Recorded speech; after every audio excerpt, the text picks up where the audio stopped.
You've identified from a young age as an anarchist, and during that time, the popularity of anarchism has fallen and risen. And I wonder if your core philosophy, your anarchism, has evolved or changed during the course of your life. Well, it's not what it was when I was 10 years old, but fundamentally not. But that's because the core philosophy just seems to me like common sense. I don't see how anybody can not accept it. So, the core principles, as far as I understand it, but I mean, anarchism covers an extremely wide range, and all sorts of, you can't encapsulate it in formulas, but it seems to me there is a sort of a thread that runs through it, and it is basically skepticism about any form of authority or domination or submission or whatever. And the basic idea is that domination and hierarchy are not self-justifying. They have to justify themselves. There's a burden of proof to bear. And if they can't justify themselves, they should be dismantled. And that covers everything from personal relations to international affairs. And then out of that come various varieties of anarchism, depending on what exactly you're looking for in the future. What are the alternatives to authority, and so on. But almost everything decent in human life seems to me to fall under that. So no, that hasn't changed. Well, the tendency of anarchism, which I guess you subscribe to, of anarcho-syndicalism, overlaps fairly closely with council communism around this notion of worker councils. And for the public at large, the assumption is that an anarchist society would be one where people ran amok, where there is chaos. That's the propaganda. Actually, anarchist views are mostly of highly organized societies.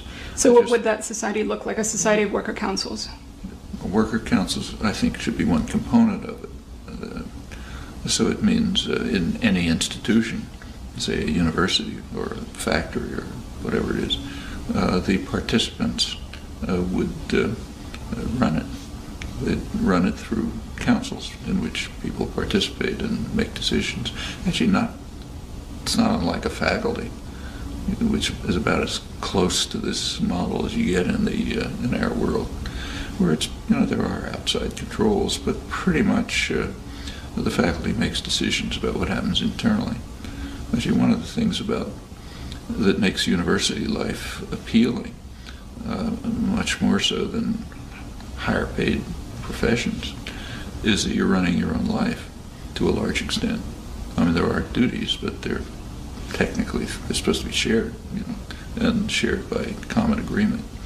And you may decide to work 80 hours a week, but it's the 80 hours that you pick, and it's the topics that you choose to work on, and it comes out of kind of like an inner need rather than external compulsion. And I think that's the kind of model everything should turn towards. So worker councils would be one component of a freely organized society, but they'd have to interact with others. So an institution, say a factory, whatever it is in a community, and the community should have a comparable form of self-organization and self-management, and then they have to interact. And it's complex interactions because many people are parts of a lot of them. As an anarchist society, the kind that I think is desirable, would develop, it would have to deal with quite concrete problems about the nature of self-government, the nature of administration.